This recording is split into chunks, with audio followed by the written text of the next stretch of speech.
Selamat datang di Si Binuang Channel. Terima kasih sudah mampir. Mari kita lanjutkan novel Tikam Samurai, Si Bungsu, karya Makmur Hendrik, bagian 22. Siap. Babah gemuk itu bertanya pada kedua Jepang yang tengah kesedapan itu sambil mengangkat bambu di tangannya.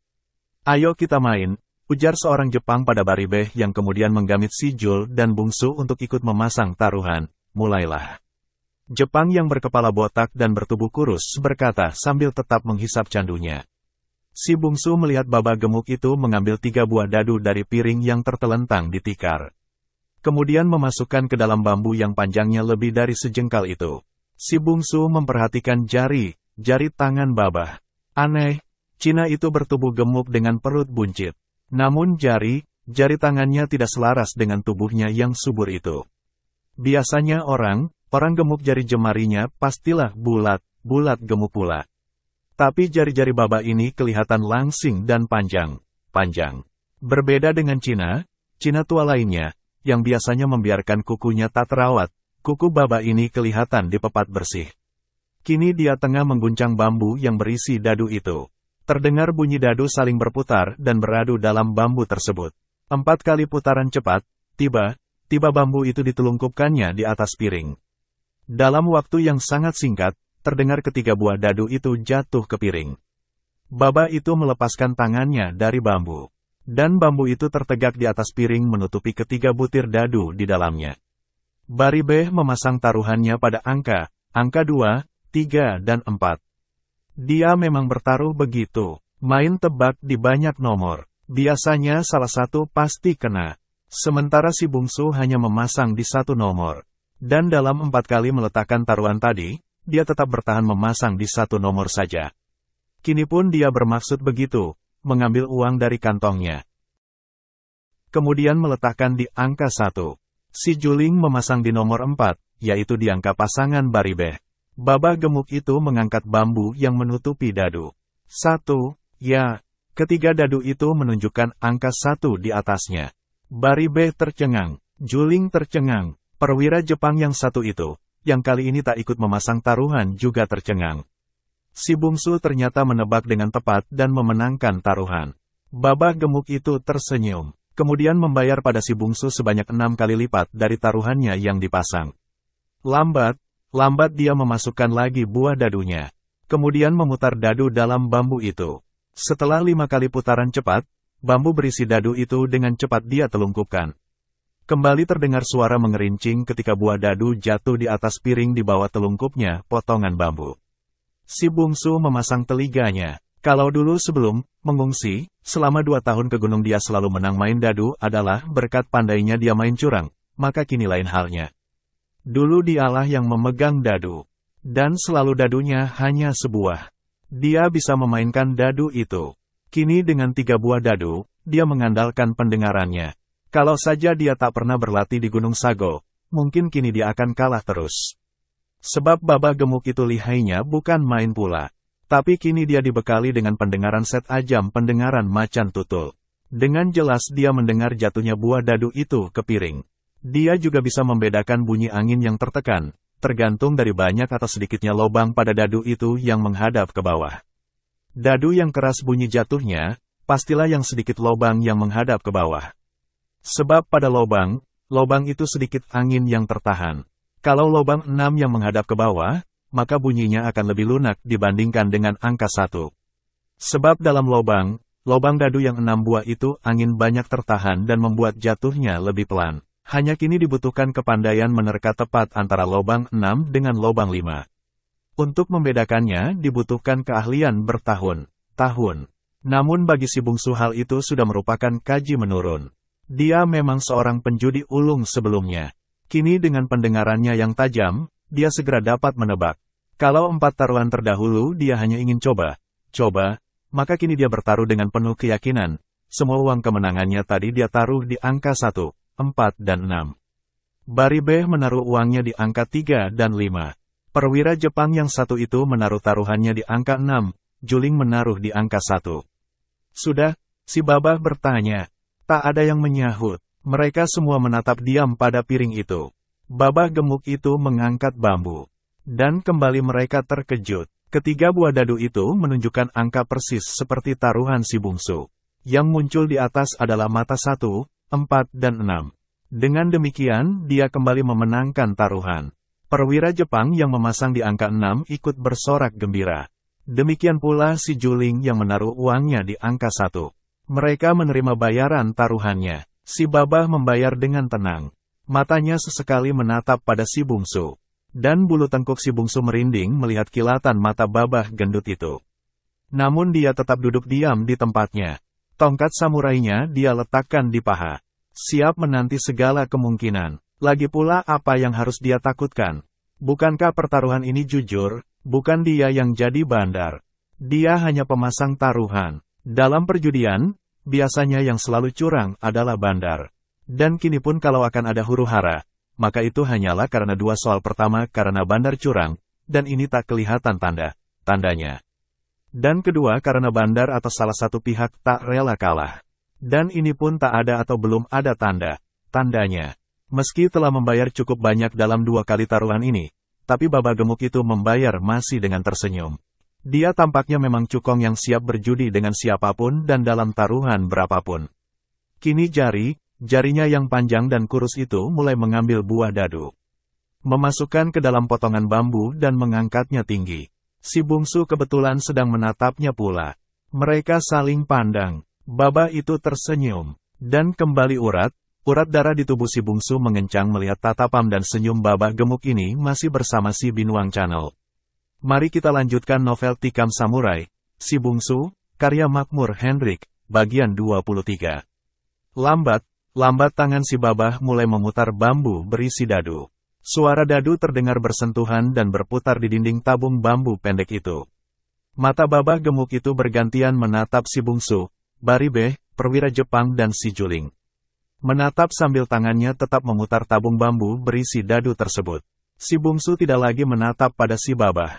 Meskipun dia tahu Babah itu memandang padanya beberapa kali selama mengguncang dadu. Tapi kini dia menunduk. Telinganya dia pasang baik. Pendengarannya dia pusatkan pada biji dadu yang berputar itu. Dan tiba Babah itu menghentikan putarannya. Berbeda dengan cara sebelumnya, kali ini dia tak langsung menelungkupkan tabung itu di atas piring. Melainkan memegangnya dulu. Buah dadu itu berkumpul di dasar tabung. Beberapa detik berlalu. Lalu tiba-tiba, dengan amat cepat tabung bambu itu ditelungkupkan di piring di depannya. Tak ada suara buah dadu yang menyentuh piring. Sepi. Perwira Jepang itu, Baribe dan si Juling jadi heran, sebab tak satu pun terdengar buah dadu yang jatuh ke piring. Tak satu pun. Kepandaian Babah ini bukan main. Baribe jadi kagum sebab selama ini Babah itu belum pernah melakukan hal itu. Kini buah dadu itu menyentuh piring tanpa terdengar sedikit pun suaranya. Pasanglah, kata si Babah perlahan. Tangannya masih tetap memegang tabung yang tertelungkup itu. Perwira Jepang itu sejenak memandang pada si bungsu. Tapi karena si bungsu masih diam, dia segera memasang taruhannya di angka 4. Baribe dengan ragu memasang taruhannya di angka 5 dan 1. Si Juling memasang di angka 2. Si bungsu masih diam. Babah gemuk itu menatap padanya. Tidak ikut memasang, tanya si Babah. Si bungsu menatap Cina itu. Mereka saling pandang. Tidak ikut bertaruh, Babah itu kembali bertanya. Sementara yang lain, termasuk 3 orang perempuan cantik yang kini duduk dekat Baribe, Juling dan perwira Jepang itu, menatap padanya dengan diam.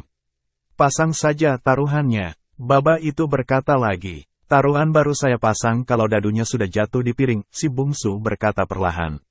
Perwira Jepang serta Baribe saling pandang.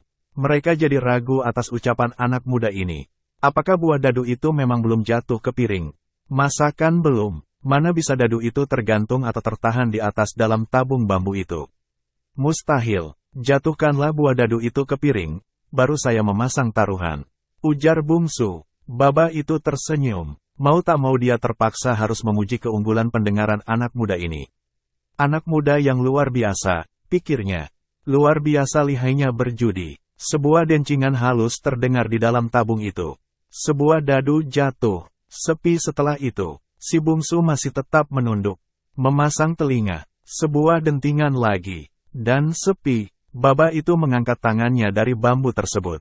Perwira Jepang itu dan Baribe kembali saling pandang. Baru 2 buah yang jatuh, perwira itu berkata. Baba itu tersenyum sambil menatap pada si bungsu. Si bungsu mengambil semua uang yang dia menangkan dalam taruhan tadi. Kemudian meletakkan semuanya pada nomor 3 dan 5. Kemudian sepi, tak ada yang akan merubah letak taruhan. Baba itu bertanya, tak seorang pun yang menyahut. Baba itu kemudian mengangkat tabung bambu itu. Dan tiba semua orang, kecuali si bungsu, jadi tertegun.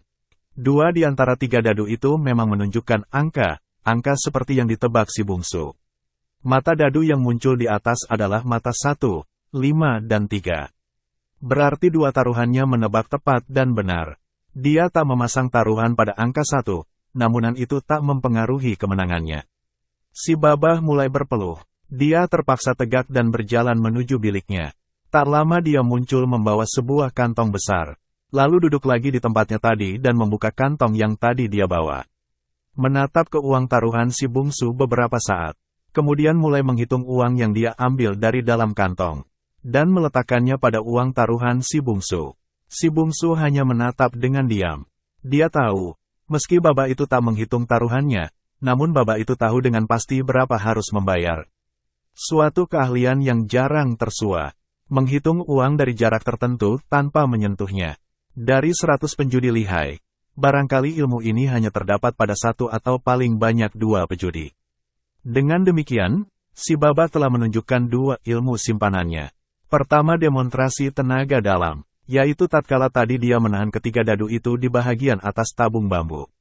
Perwira Jepang dan Baribeh menyangka bahwa dadu itu berada di piring. Tapi ternyata masih dia tahan melalui penyaluran tenaga dalamnya pada dinding tabung bambu itu. Dan ilmunya ini ternyata diketahui oleh si bungsu. Kedua adalah ilmu menghitung tanpa menyentuh duit sebentar ini. Dan si bungsu juga mengetahuinya. Oleh karena itu dia tak mau menghitung uang bayaran yang diberikan oleh Babah. Uang itu dia kaut dan dia letakkan di depannya. Yang ikut beruntung adalah Baribeh. Taruhannya di angka 5 juga mengena. Sementara taruhan perwira itu dan taruhan si Jul ditarik oleh si Babah. Si Babah masih tersenyum. Kemudian memungut biji dadu di atas piring, kemudian memasukkannya ke dalam tabung bambu itu. Dia memutarnya, kemudian terbatuk. Saat itulah tiba-tiba saja ke ruangan itu berlompatan 6 orang kempetai dengan senjata terhunus. Mereka dikurung di tengah. Si bungsu secara refleks segera meraih samurainya yang terletak di paha. Namun entah bagaimana caranya, tahu-tahu samurai itu terpental jauh ke belakang terkena tendangan si Babah. Sebelum si bungsu sadar apa yang terjadi, tendangan si Babah mendarat di dadanya. Dia terguling dan segera saja muntah darah. Kepalanya berkunang-kunang. Ketika dia coba untuk bangkit, rambutnya ditarik dengan keras. Dia terduduk, dan segera saja 4 buah sangkur terhunus ditekankan ke dada dan lehernya. Kalau kau melawan, kami bunuh di sini. Kempetai yang memimpin penyergapan ini mendesis dengan tajam. Si bungsu tak dapat bergerak sedikit pun. Dia melihat Baba tadi duduk dengan tenang. Begitu pula Baribeh dan si Juling. Semula dia menyangka bahwa penggerebekan ini adalah penggerebekan Kempetai terhadap tempat-tempat judi. Karena dia pernah mendengar bahwa tentara Jepang dilarang berjudi. Tapi kali ini rupanya penggerebekan itu memang sudah direncanakan. Si bungsu tak menyadari sedikit pun bahwa dia masuk perangkap. Sudah 3 hari ini dia memperhatikan rumah Babah ini. Dia mendapat informasi bahwa rumah Babah ini termasuk suatu tempat berkumpulnya para perwira untuk berjudi dan bersenang-senang dengan pelacur kelas tinggi. Masih bersama si Binuang Channel. Mari kita lanjutkan novel Tikam Samurai, Si Bungsu, karya Makmur Henrik, bagian 24. Dia mengawasi rumah ini untuk mengetahui jejak Saburo. Dia berharap untuk bertemu dengan kapten yang telah membantai keluarganya itu. Tanpa disadari selama dia mengawasi rumah ini dari kejauhan ada pula orang lain yang juga mengawasinya. Orang itu tak lain dari si Babah sendiri. Si Babah ini memang harus hati-hati. Dia tidak mau mati konyol. Oleh karena itu dia mengawasi setiap orang yang lewat di depan rumahnya. Makanya tak heran kalau kehadiran si bungsu 3 hari berturut-turut tak jauh dari rumahnya menarik perhatiannya. Si bungsu yang memata-matai rumah itu kini balik di mata-matai. Suatu hari si Babah bertemu dengan Baribeh di pasar. Dia bawa Baribeh ke suatu tempat di mana dapat melihat si bungsu dengan aman. Tentu saja si Baribeh dan si Juling mengenal anak muda itu dengan baik. Tapi mereka tak mengetahui untuk apa si bungsu tegak di sana. Mereka hanya mengetahui bahwa si bungsu sudah mati ditebas Saburo dan anak buahnya sekitar 2 tahun yang lalu. Apakah si bungsu menyangka bahwa kebocoran rahasia persembunyian datuk berbangsa dulu adalah andil babah gemuk ini? Babah gemuk itu jadi was-was. Sebab rahasia bahwa di situ ladang laweh ada orang yang menyusun kekuatan untuk melawan Jepang, memang babah inilah yang memberitahukannya pada Kempetai. Si babah pula lah yang membayar beberapa orang Minang dengan bayaran yang tinggi, untuk mengorek rahasia bahwa yang memimpin gerakan itu adalah datuk berbangsa dan datuk Sati. Babah ini memang menjadi semacam pusat informasi bagi bala tentara Jepang. Dia sudah berada di Payakumbuh ini sejak puluhan tahun. Ketika Belanda berkuasa dia menjadi kaki tangan Belanda. Dan ketika Jepang datang dia menjadi cecunguk Jepang pula. Untuk mengetahui apa maksud pemuda ini, makanya babah itu lalu memasang perangkap. Si Baribe dan si Juling dibuat pura-pura terkejut kalau bertemu dengannya. Kemudian membujuknya untuk masuk berjudi ke dalam. Di dalam mereka akan menangkapnya. Begitu ia masuk, seorang kurir yang dipasang tak jauh dari rumah itu segera melaporkan pada Kempetai akan adanya seorang mata-mata di rumah si babah. Dan si bungsu masuk ke dalam perangkap yang dipasang itu. Dia masuk sebenarnya dengan maksud ingin mencari informasi tentang Saburo. Kini ternyata dia diringkus. Babah itu tersenyum menatapnya. Senyumnya persis seperti senyum ketika membayar taruhan tadi. Kembali si bungsu merasa bergidik melihat senyum itu. Anak muda, coba terangkan apa maksudmu memata-matai rumahku ini, babah itu bertanya. Si bungsu tak menjawab. Jawablah apa maksud memata-matai rumahku ini. Kau ditugaskan oleh siapa untuk memata-mataiku? Ditugaskan oleh pejuang-pejuang yang akan melawan Jepang ya? Si bungsu terdiam. Dia tidak mengerti wujud pertanyaan itu. Jawablah bungsu, kalau tidak kau bisa susah. Kata Baribeh, si bungsu masih diam. Apakah Mahmud mengirim dia kemari? Si babah bertanya pada Baribeh. Tidak, dia justru mengirimkan kurirnya ke kubu Gadang. Mereka akan menyerang kubu itu untuk merampas persenjataan. Kapan mereka merencanakan? 2 malam lagi. Apakah tindakan lainnya? Kalau tak berhasil mereka akan membakar kamp kita. Si bungsu menatap babah dan Baribeh berganti-ganti. Menyimak pembicaraan kedua orang itu kini persoalan menjadi jelas baginya. Bahwa Baribeh bekerja untuk babah Cina itu. Babah itu bekerja untuk Jepang. Mereka memata-matai kegiatan pejuang-pejuang Indonesia. Si bungsu tiba-tiba menjadi ingin muntah saking jijik dan mualnya melihat Baribeh, si Juling dan si babah. Tapi sekaligus dia juga menjadi lega. Sebab dengan pertanyaan si babah itu dia menjadi tahu bahwa baik si Baribeh maupun pihak Jepang tak mengetahui sedikitpun bahwa dialah yang telah membunuh Jepang-Jepang itu dalam bulan-bulan terakhir ini. Ini berarti pembunuhan 3 orang Kempetai di kampungnya ketika akan menangkap Salim anak imam dari masjid belum diketahui Jepang. Barangkali ketiga Jepang itu disangka melarikan diri atau lenyap begitu saja. Belum ada yang menyangka bahwa dia mati terbunuh. Itu juga berarti bahwa kematian Jepang-Jepang di kedai kopi Siti di kampung Tabing dulu juga masih disangka karena mereka saling berkelahi. Persis seperti yang direncanakan dulu. Dan itu juga berarti bahwa Kempetai ini belum mengetahui bahwa yang membunuh Jepang-Jepang di tempat pelacuran Lundang dulu itu adalah seorang pribumi. Si bungsu menjadi agak tentram. Buat sementara dia masih aman. Kini tinggal hanya bagaimana melarikan diri dari rumah babah celaka ini. Hei monyet, jawablah. Apakah maksudmu memata-matai rumahku? Babah itu memaki. Muka si bungsu jadi merah padam. Di negerinya sendiri ada Cina yang memakinya dengan sebutan monyet. Ada Cina yang selama puluhan tahun diterima dengan baik oleh bangsanya.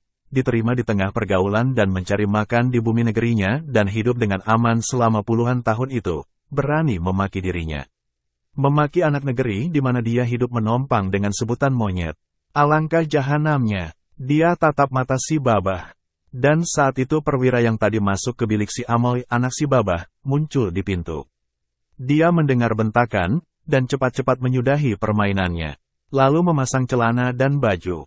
Si Amoy dia tinggalkan terguling lelah di lantai. Ada apa? Tanya perwira yang bernama Ichi kepada babah. Si babah menceritakan tentang si bungsu yang mengintai rumahnya. Perwira itu menatap pada si bungsu.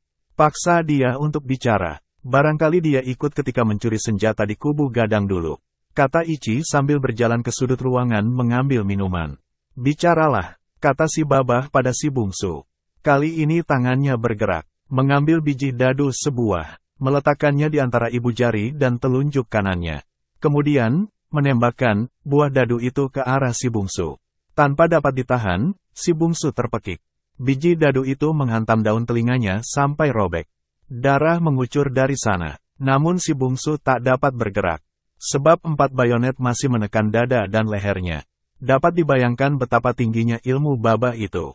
Hanya dengan jentikan halus saja, dadu itu sanggup memecah telinga si bungsu. Tidak hanya berilmu tinggi, tapi sekaligus berhati sadis. Jawablah, kalau tidak engkau akan kubunuh seperti membunuh tikus. Kata si Baba dengan nada dingin. Saya mencari Saburo. Akhirnya si bungsu berkata jujur.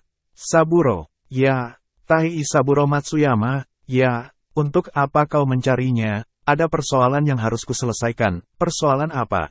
Itu urusanku. Mendengar jawaban ini, Baba gemuk itu kembali mengambil sebutir dadu. Lalu kembali dia letakkan di antara ibu jari dan telunjuknya. Kemudian dia sentilkan ke arah si bungsu.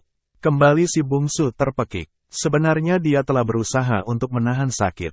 Dia menggertakkan gigi. Namun dadu itu menghantam keningnya. Namun Baba gemuk itu bukan main lihainya. Dadu itu menyerempet kening si bungsu sedemikian rupa. Mula pertama dadu itu menjitak dahi si bungsu. Sakitnya bukan main, kemudian melesat merobek kulit keningnya arah ke belakang. Kulitnya kepalanya robek 4 jari. Darah mengucur, masih bersama si Binuang Channel. Mari kita lanjutkan novel Tikam Samurai, Si Bungsu, karya Makmur Henrik, bagian 25. Baba gemuk itu tertawa menyeringai. Demikian pula Baribeh dan si Juling. Air mata si bungsu merembes di pipinya. Dia tak menangis, tapi air mata itu adalah air mata menahan sakit. Dia menyumpahi dirinya yang dengan mudah masuk ke dalam perangkap orang-orang sadis ini. Si bungsu bersumpah, kalau dia kelak dapat membalas, maka Baba gemuk ini adalah orang pertama yang paling nista dia perbuat. Dia akan cincang perut gendutnya itu. Dia benar-benar bersumpah untuk itu. Tekadnya untuk hidup makin menyala. Nah, Buyung, katakanlah untuk apa lu mencari Tai Saburo? Kata Cina gendut itu. Si bungsu menghapus darah di keningnya. Menghapus darah dari daun telinganya yang koyak. Pedih dan sakit dari kedua lukanya itu menyentak-nyentak. Bagaimana saya akan bicara kalau leher dan dada saya ditekan begini? Katanya coba mencari kesempatan. Dia berharap dengan ucapannya itu bayonet yang ditekankan ke leher dan dadanya akan ditarik. Kalau saja dia punya kesempatan agak sedikit, dia bisa berguling dengan loncat tupai ke belakang menyambar samurainya. Demi Tuhan, akan dia cincang semua lelaki yang ada dalam ruangan ini. Terutama Cina gemuk seperti babi ini. Namun Baba itu memang orang sadis. Di tangannya tiba-tiba telah berada pula sebuah biji dadu. Meletakkan dadu itu kembali di antara ibu jari dan telunjuknya. Dadu itu siap lagi uke dia sentilkan pada si bungsu. Dadu ini bisa menembus jantungmu. Engkau mati, atau bisa menembus matamu. Engkau buta. Maka sebelum salah satu di antara kemungkinan itu terjadi, bicaralah yang benar. Tak peduli ada bayonet atau tidak di lehermu. Benar-benar sadis. Mau tak mau si bungsu memang harus buka mulut. Saya ingin menuntut balas kematian keluarga saya, katanya perlahan. Dengan apa akan kau tuntut? Dengan menembaknya, atau dengan menyerang rumahnya bersama gerombolan Indonesia? Katakan bagaimana caranya? Dengan cara saya sendiri. Bagaimana caramu? Si bungsu terdiam. Babah gemuk itu bangkit. Kemudian mendekatinya. Katakan bagaimana caramu? Desis babah itu. Perwira-perwira Jepang yang lain menatap dengan diam. Si bungsu jadi sadar, Cina ini nampaknya adalah salah seorang perwira intelijen Jepang, karena kelihatan sekali dia disegani perwira-perwira itu. Hanya saja jabatannya itu dia rangkap sebagai penjudi dan pengusaha rumah lacur. Demikian tak bermoralnya dia, sehingga demi pangkat dan karirnya di mata Jepang, dia rela mengorbankan anak gadisnya untuk memuaskan nafsu perwira-perwira Jepang tersebut. Karena si bungsu masih tetap diam, Baba itu menjitak kepalanya. Terdengar suara berdetak ketika lipatan jari Baba itu menghantam keningnya.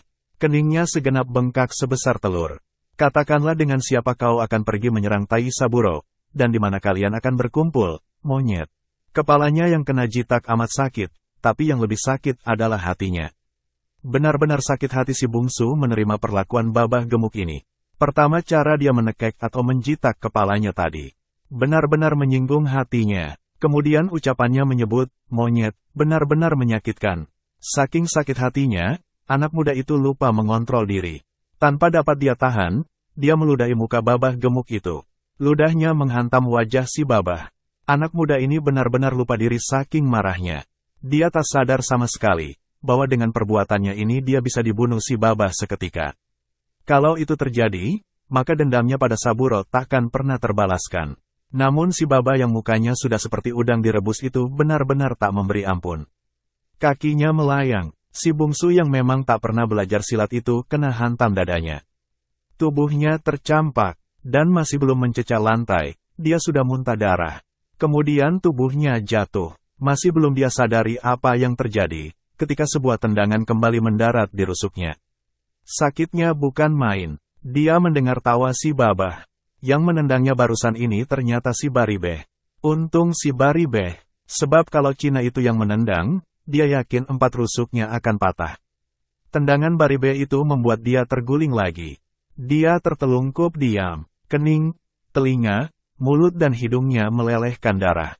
Anjing, Melayu anjing, berani kau meludahiku, kupotong lidahmu, sumpah si babah dan mendekati tubuhnya. Si bungsu benar-benar berada dalam keadaan kritis. Babah itu mengambil sebuah pisau dari atas meja. Dia nampaknya memang berniat melaksanakan sumpahnya untuk memotong lidah si bungsu. Namun saat itu si bungsu merasa ujung jarinya menyentuh sesuatu. Tanpa terlihat, masih dalam posisi tertelungkup, dia membuka mata. Tiba-tiba semangatnya timbul lagi. Yang berada di ujung jarinya itu adalah samurainya. Langkah si babah makin mendekat. Makin dekat. Kaku berjongkok dan berniat memegang wajah anak muda itu untuk mengeluarkan lidahnya. Namun dengan gerakan yang hampir-hampir tak dapat dipercaya oleh semua orang yang ada dalam ruangan itu, si bungsu berguling 2 kali ke kanan. 2 kali ke kiri. Dalam gulingan yang amat cepat dan ringan dia melompat berdiri. Secarik cahaya putih berkelebat amat cepat. 3 orang serdadu Jepang yang tadi menekan leher dan dadanya dengan sangkur masih melongo tatkala kilatan cahaya itu menerpa wajah mereka. Mereka terpekik dan roboh masih bersama si Binuang Channel. Mari kita lanjutkan novel Tikam Samurai, Si Bungsu, karya Makmur Hendrik, bagian 26. Darah muncrat dari tubuh mereka. Kini si bungsu tegak di atas unggukan uangnya dengan sikap seperti seekor Raja Wali yang siap menyambar mangsanya. Samurainya terhunus melintang di depan dada. Samurai itu berlumuran darah. Matanya menatap tajam pada babah gemuk itu. Siapa saja yang bergerak mencabut senjata atau berniat lari atau memekik, akan kucabut nyawanya. Tegak saja di tempat kalian baik-baik, ujar anak muda itu perlahan. Suaranya dingin dan penuh ancaman. Perwira Ichi yang semula berniat mencabut pistol, jadi tertegun. Tangannya terhenti di gagang pistolnya. Ancaman anak muda ini menggetarkan jantungnya. Namun jarak antara dia dengan anak muda itu cukup jauh. Lagi pula tubuhnya terlindung oleh tubuh seorang wanita. Dia pasti aman kalau mencabut pistol itu diam-diam kemudian menembaknya pada tengkuk anak muda pongah ini. Dia sudah berniat untuk melaksanakan maksudnya. Tapi entah kenapa tiba-tiba dia jadi ragu. Karenanya dia memberi isyarat dengan mata pada si Baribeh. Baribeh mengerti isyarat itu. Lelaki itu lalu bicara untuk mengalihkan perhatian si bungsu. Bungsu, jangan berbuat kekacauan di sini. Engkau tak akan bisa lolos, lihatlah. Rumah ini telah dikepung. Dan waktu itulah pistol Ichi keluar dari sarungnya. Pistol itu sudah akan dia angkat. Malang dia tak mengetahui bahwa anak muda ini tidak sama dengan kebanyakan anak muda Melayu lainnya. Anak muda yang satu ini telah melatih indranya di gunung selama 2 tahun lebih. Dia telah lolos dari kehidupan liar yang membutuhkan perjuangan keras untuk bisa tetap bertahan. Dia mampu bertahan hidup di tengah ganasnya belantara yang amat liar. Hidup di tengah hukum rimba, di mana hanya yang kuat yang berhak untuk hidup. Yang lemah harus mau menjadi tumbal untuk kelangsungan hidupnya yang kuat. Dalam kehidupan di rimba belantara itu, kekuatan saja tidak menjadi jaminan untuk bisa memperpanjang nyawa. Kuat tanpa kecerdikan bisa konyol. Kuat dan cerdik saja juga belum tentu bisa selamat. Kewaspadaan dan ketajaman firasat serta pendengaran sangat dibutuhkan. Bagaimana caranya mengetahui seekor ular yang bergerak tanpa suara itu akan menyerang kita? Bagaimana caranya mengetahui seekor harimau yang akan menerkam mangsanya, yang bergerak seringan kapas tanpa dilihat dan tanpa terdengar oleh mangsa yang akan diterkam? Makhluk di rimba raya memerlukan ketajaman firasat dan pendengarannya untuk bisa bertahan hidup. Inilah yang terpenting, bukan hanya kekuatan semata. Burung, tupai atau kancil, adalah makhluk yang lemah tanpa daya. Namun mereka bisa hidup berkembang dan tak punah dalam belantara yang dipenuhi kebuasan itu berkat pendengaran dan firasat mereka yang tajam. Itu pula lah yang dipelajari si bungsu selama mengasingkan diri selama 2 tahun di Gunung Sago. Dia bertekad untuk tetap hidup sekurang-kurangnya sampai dendam keluarganya terbalaskan. Kalau burung atau kancil saja bisa hidup, kenapa dia sebagai manusia yang berakal tidak? Kalau mereka mempunyai ketajaman pendengaran, kenapa dia tak bisa menirunya? Maka hiduplah dia di rimba itu sambil menimba banyak sekali kearifan hidup dari hewan yang purbani. Ternyata dia keluar sebagai pemenang. Tetap hidup sampai saat ini. Itu pula yang terjadi di rumah babah gendut itu. Di saat Ichi menarik pistolnya, telinga si bungsu yang mampu mendengar daun jatuh sekalipun saat di gunung sana, juga mendengar benda keras yang dicabut dari sarangnya. Firasatnya segera bekerja. Benda itu kalau tidak pisau pastilah pistol. Dalam waktu yang singkat sekali, dia menjatuhkan diri ke belakang. Punggungnya mencecah lantai, kemudian kakinya bergulung ke atas. Saat itu pistol meledak, namun pelurunya menerpa tempat kosong. Dengan 2 kali bergulingan amat cepat, si bungsu melewati perempuan yang tegak di depan Ichi. Perwira itu terkejut melihat anak muda itu tiba-tiba saja sudah berada di depannya. Pistol dia arahkan padanya, namun samurai si bungsu berkelebat. Tak ada pekikan, perwira Jepang itu rubuh dengan bahu di dekat pangkal lehernya belah 2 sampai ke dada. Bukan main, benar-benar satu gerakan yang terlalu cepat untuk diikuti mata. Seorang serdadu yang tegak di sisi Ichi justru ternganga menatap tubuh perwiranya yang jatuh tergolek dengan tubuh hampir terbelah 2. Tapi nasibnya juga sial, tengkuknya disambar samurai si bungsu. Kepalanya mengelinding ke bawah sebelum tubuhnya mencapai lantai. Mati, perempuan-perempuan pada terpekik. Si bungsu tegak menghadap pada babah gemuk itu. Si babah terkejut melihat kecepatannya.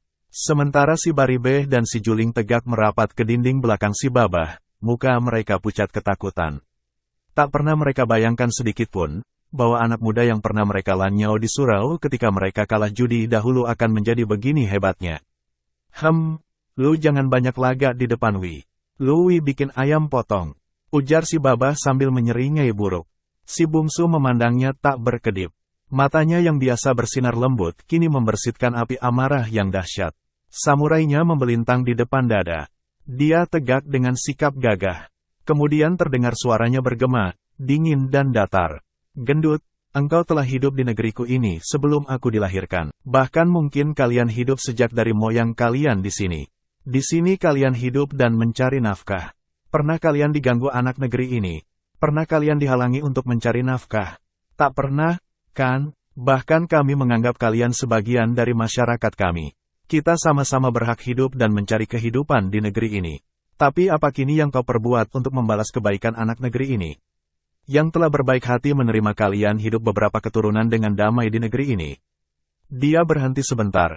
Lalu, ternyata kau khianati negeri ini pada Jepang. Engkau menjadi musuh dalam selimut bagi anak negeri yang telah puluhan tahun hidup bersamamu. Benar-benar sikap jahanam yang laknat. Demi uang engkau sudi berbuat apa saja. Tapi demi Tuhan, engkau harus mati malam ini. Harus, gendut. Sumpah anak muda ini mau tak mau membuat bulu tengkuk babah itu merinding. Si Baribe dan si Juling tak berani berkutik. Tegak mematung dengan tubuh menggigil di tepi dinding. Kedua lelaki Minang ini sampai terkencing-kencing di celananya. Si babah gendut itu nampaknya juga mengetahui bahwa anak muda di depannya ini tidak hanya menggertak sambal. Anak muda itu sanggup melaksanakannya. Karena itu dia mulai menyerang, tubuhnya seperti lenyap dibungkus sinar. Bukan main cepatnya dia bergerak. Si bungsu buat sesaat jadi tertegun. Dia bukan pesilat, apa yang harus dia perbuat? Masih bersama si Binuang Channel. Mari kita lanjutkan novel Tikam Samurai, Si Bungsu, karya Makmur Hendrik, bagian 27. Suatu saat dia rasakan angin mengarah ke perutnya. Dia tak melihat serangan. Tapi dia yakin angin itu berasal dari pukulan gendut itu. Satu-satunya jalan yang bisa diambilnya adalah menghantamkan samurainya. Bersamaan dengan itu tubuhnya berguling ke samping. Namun terlambat, sebuah tikaman menghantam pahanya. Bukan main sakitnya, dia terpekik. Darah mengucur lagi, si babah memburu terus. Untuk beberapa saat si bungsu terpaksa berguling dengan meniru loncat tupai itu. Untuk beberapa saat nampaknya dia teringat lagi pada perkelahiannya yang terakhir di Gunung Sago melawan dua cindaku. Ya, kenapa dia tidak bertahan tegak saja sambil memejamkan mata? Bukankah dia bisa mengandalkan pendengarannya yang tajam itu? Kalau dia mengelak terus begini, tenaganya akan habis. Gerakannya akan lamban. Dan bila sudah begitu maka kesempatan untuk menangkis serangan juga tak ada lagi. Maka kini dia harus merubah taktik. Si Baba ini nampaknya memang seorang pesilat Cina yang tangguh. Firasatnya yang mencurigai si Baba ketika mula-mula masuk tadi ternyata benar. Si Baba tidak hanya berilmu silat yang tinggi, tetapi juga seorang mata-mata yang amat berbahaya. Si bungsu bergulingan menjauh. Saat berhasil menjauhi si Baba dia tegak kemudian memejamkan mata. Dia mendengar nafas memburu dan suara gigilan di belakangnya.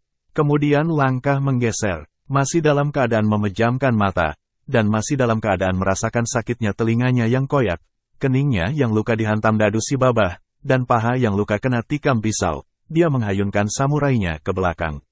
Si Baribe dan si Juling yang berada di belakangnya, yang ingin menggeser tegak dari belakang anak muda itu, tiba-tiba terpekik. Bajunya robek dihantam samurai si bungsu. Dia tertegak diam dan merapat kembali ke dinding. Engkau tak layak untuk hidup Baribe. Selain penjudi, engkau ternyata mengkhianati negerimu.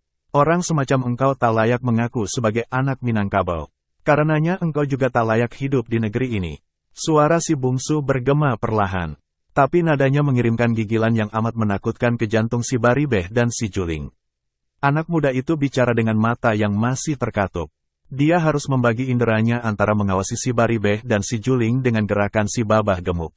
Ya benar. Saya memang tak layak untuk hidup di negeri ini. Karena itu mohonlah lepaskan saya. Saya akan berangkat meninggalkan negeri ini. Si Baribe berkata memohon terbata-bata. Terdengar gelak renyai dari mulut si bungsu. Engkau akan pergi dari sini Baribe. Ya, tapi kata Wang saya layak hidup di negeri ini. Saya akan pergi jauh-jauh. Jauh sekali. Hidup adalah sesuatu yang amat mulia untuk kau lumuri dengan dosa Baribe. Kau tak berhak untuk hidup. Baribe terkejut dan hampir saja dia jatuh mendengar ucapan anak muda ini. Tapi dia berusaha untuk tetap tenang. Meskipun tubuhnya menggigil dan celananya basah, dia angkat bicara lagi. Tapi siapa yang menentukan bahwa saya tak berhak untuk hidup? Saya, tapi engkau bukan Tuhan. Jangan bawa-bawa nama Tuhan dalam kehidupanmu yang kotor. Sehabis bicara dia berputar. Dia harus bertindak cepat, sebab si Baba merupakan bahaya besar yang harus dia hadapi. Begitu dia berputar, tubuh Baribe dan si Juling menggeliat dimakan samurainya. Dada mereka belah dan menyemburkan darah.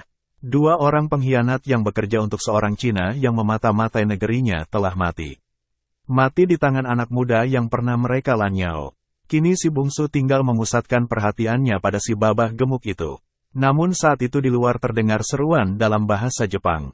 Kempetai, ya, Kempetai telah mengepung rumah itu. Kempetai rupanya telah diberitahu oleh seorang mata-mata yang bertugas di luar. Begitu mendengar pekikan, dia segera ke pos Kempetai. Kini polisi militer Jepang itu datang dengan kekuatan 40 orang. Si bungsu berpikir cepat, dia sudah bersumpah untuk membunuh Babah mata-mata jahanam ini. Kalau tidak maka lebih banyak lagi bencana yang akan ditimbulkan orang ini terhadap negerinya. Dia kini tegak membelakangi dinding dan mayat Baribe. Sedepan di kanannya, terdapat pintu ke ruang depan. Dia melirik pintu itu besar dengan palang pengunci dari balok. Rumah ini model rumah-rumah Cina kuno yang kukuh. Dengan bergerak cepat dia menghantam pintu itu sampai tertutup. Kemudian menyepak palangnya hingga jatuh dan mengunci pintu dari papan yang amat tebal itu. Namun saat itu pula si Babah menyerangnya dari belakang. Pisau Babah itu menancap di bahunya. Hampir saja mengenai jantung. Namun dengan menggertakkan gigi, anak muda ini melompat dan menghujamkan samurainya ke belakang. Dia merasa samurainya mengenai sesuatu. Kemudian dia menyentak samurai itu kembali. Lalu berputar. Di luar terdengar Kempetai berteriak dan memukul-mukul pintu. Si bungsu membabatkan samurainya. Si Babah gendut yang telah tertusuk dadanya itu, coba menangkis dengan pisau pendek itu. Namun tangannya putus hingga pergelangan. Dia terpekik. Kubunuh kau mata-mata laknat. Desis si bungsu sambil sekali lagi membabatkan samurainya. Baba itu mencoba mundur. Tangannya yang pontong itu terangkat seperti akan menangkis. Namun tangannya itu dimakan samurai. Putus hingga siku, baba itu untuk kedua kalinya terpekik. Perempuan-perempuan sudah sejak tadi lenyap lewat pintu belakang. Baba itu hoyong. Samurai si bungsu bekerja lagi. Kaki si baba putus di batas lutut. Kini si baba tergolek. Si bungsu memenuhi sumpahnya belum lama berselang. Bahwa dia akan mencencang perut buncit Cina ini atas pengkhianatannya. 6 kali samurainya bekerja. Membuat perut baba Cina itu robek-robek seperti perut kerbau usai dipesiangi di rumah bantai. Darah bersemburan. Tubuh si bungsu sendiri dipenuhi darah. Sahabat si Binuang Channel, novel bersambung ke bagian 27.